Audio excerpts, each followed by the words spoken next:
Assalamualaikum warahmatullahi wabarakatuh.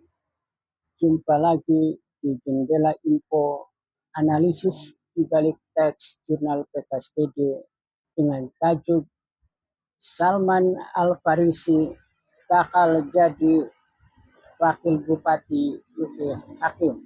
Sebelum kita membahas wacana liar yang masuk pada WhatsApp saya, maka ada baiknya kita tonton seperti apa kedekatan Bupati Luki dengan Salman. Berikut video ini. Mari kita tonton. Bayarannya. Iya udah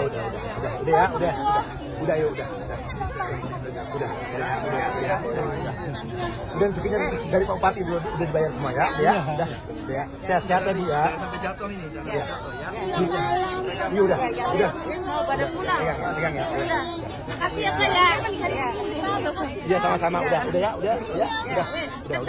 jangan sedih ya jangan sedih akhir kita beran kan dihitung barang ya Allah terus makasih ya Bu ya ditaruh nih enek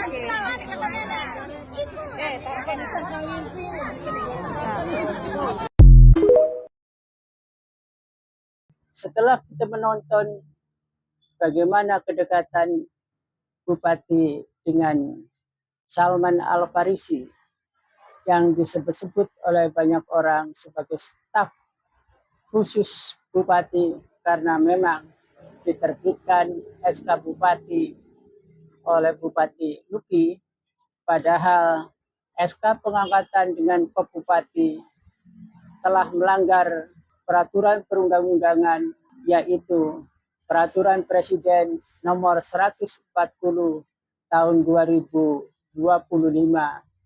Staf khusus hanya dipakai dalam lingkungan kabinet atau setingkat kementerian, tetapi Bupati Luki tetap memilih Salman dengan menentukan sebagai staf khusus dengan SK Bupati. Maka ada pameo yang bilang bahwa Luki Hakim Bupati dengan Salman bagaikan perangko dengan surat. Kemanapun Luki pergi, nyaris pasti di situ ada Salman. Di mana Bupati tidak ada, Salman sebagai representasi dari Bupati Luki dalam banyak hal.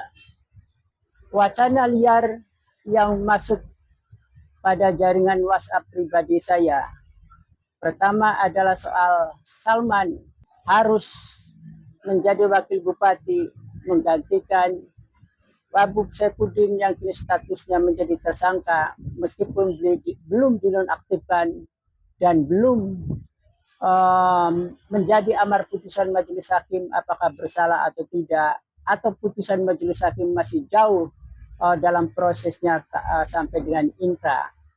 Wacana liar yang kedua mengatakan bahwa bukan Salman yang pantas atau harus duduk menjadi wakil bupati adalah Yoga. Yoga disebut-sebut juga dekat dengan Luki, tapi tidak bagaikan perangko. Tetapi publik Indramayu tahu bahwa Yoga adalah ajudan resmi dalam pengertian bahwa Yoga berada di dalam lingkaran kekuasaan Luki. Tetapi yang membedakan Yoga adalah bahwa Salman diterbitkan SK Bupati dengan status sebagai staf khusus Bupati, sedangkan Yoga bukan. Dari manakah kedua orang ini, atau kalau kita ingin gagah-gagahan kedua tokoh ini? Salman bukanlah orang partai politik, tetapi kedekatannya bagaikan perangko dengan surat antara Bupati Luki dengan Salman.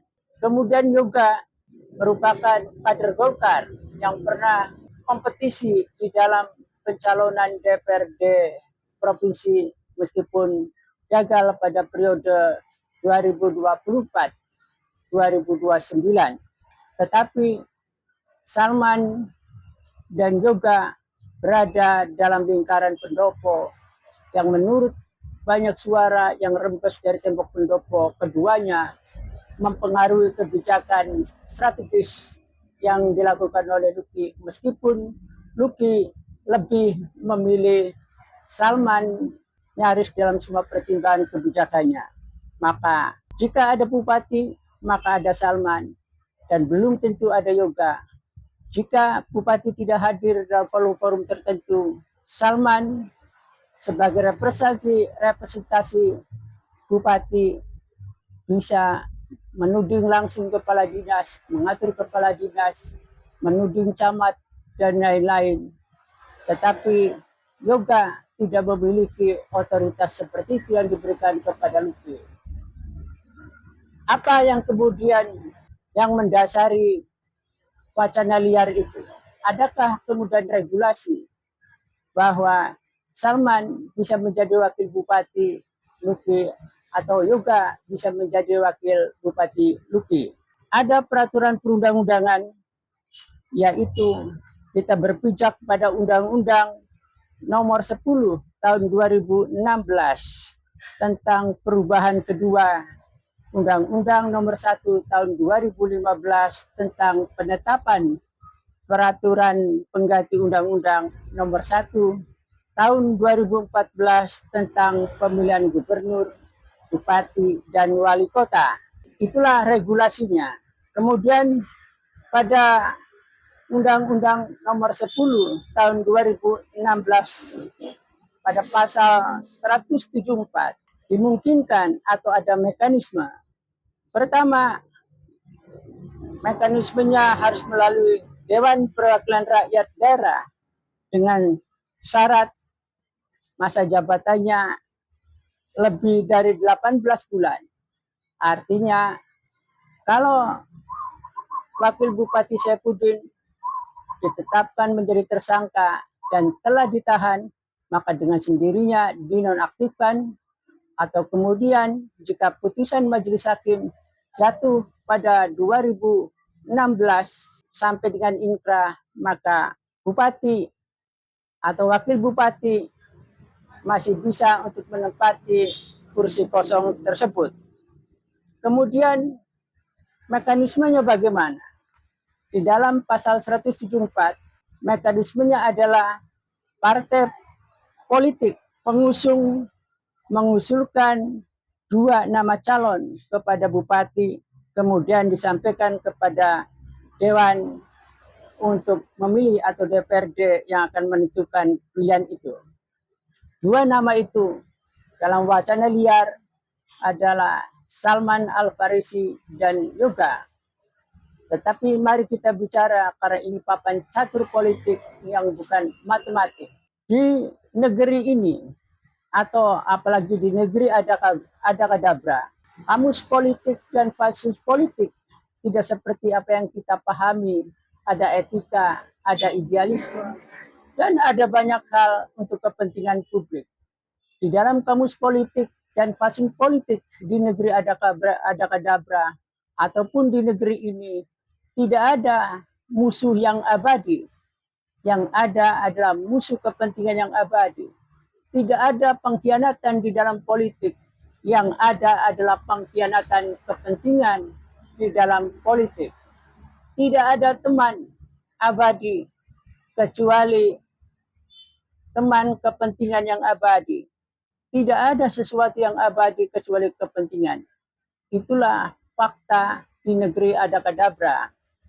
Maka dari papan catur politik yang bukanlah matematis, tetapi banyak realitas dan fakta di negeri ini, kepentinganlah yang berbicara, kepentingan masing-masing dari partai politik, kepentingan masing-masing yang kemudian tidak ada kata lawan, tidak ada kata musuh, yang ada adalah kepentingan yang abadi.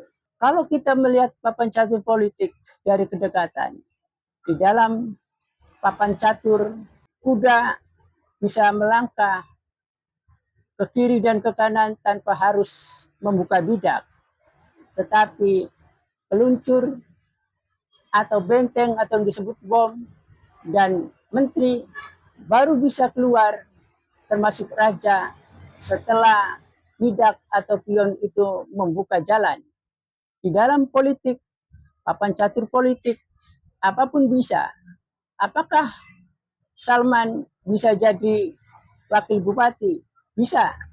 Apakah Salman bisa mungkin menjadi wakil bupati Luki? Semuanya serba mungkin dan semuanya serba bisa di Republik ini atau di negeri Adakadabra. Begitu juga terhadap yoga. Apakah kemudian bisa? Dari mana kemudian rekomendasinya? Jika Golkar tidak memberikan rekomendasi, kemudian Golkar bukanlah partai pengusung. Luki Saifuddin menjadi atau pemenang pilkada kemarin diusung oleh PKS dan Nasdem, kemudian partai-partai buram, dan memenangkan hasil kontestasi dalam pemilu 2000, pilkada 2024. Bagaimana dengan Salman?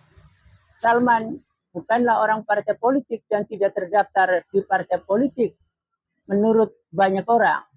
Tetapi demi kepentingan politik, Salman bisa saja segera dibuatkan KTA atau kartu anggota partai politik dari Nasdem karena Nasdem tidak maju di bawah kepemimpinan Bupati Lutfi Hakim. Kembali kepada papan catur politik, prediksinya atau yang memungkinkan bahwa siapa yang bakal menjadi atau mendampingi Bupati Lutfi sebagai wakil bupati, maka nyaris bisa dipastikan adalah Salman. Jika bupati kemudian meminta adanya wakil bupati untuk mengisi kekosongan.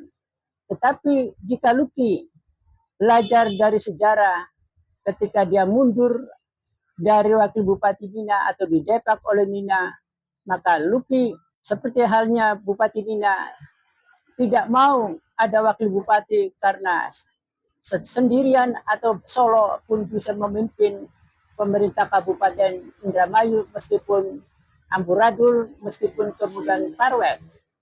Luki sebagai bupati, jika kemudian mengikuti jejak mantan Bupati Nina, maka dia lebih memilih Solo ketimbang kemudian ada wakil bupati yang membuat ribet atau menjadi tata kelolanya menjadi simpang siur.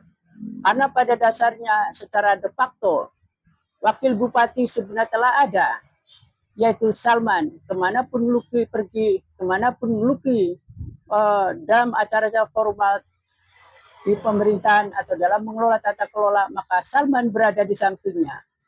Meskipun wakil bupati Saifuddin masih ada, apalagi misalnya wakil bupati Saifuddin karena terjerat kasus dugaan korupsi tunjangan perumahan anggota dewan dan pimpinan dewan, lalu statusnya dinonaktifkan, maka meskipun kursi wakil bupati kosong, secara de facto Salman adalah tetap menjadi wakil bupati, tetapi secara de jure memang Salman tidak mengantongi soal SK pelantikan menjadi wakil bupati. Tetapi kita tidak ingin bicara formal, karena di negeri Adakadabra atau di Republik ini, di negeri ini formal kadang juga sulit bisa dipahami.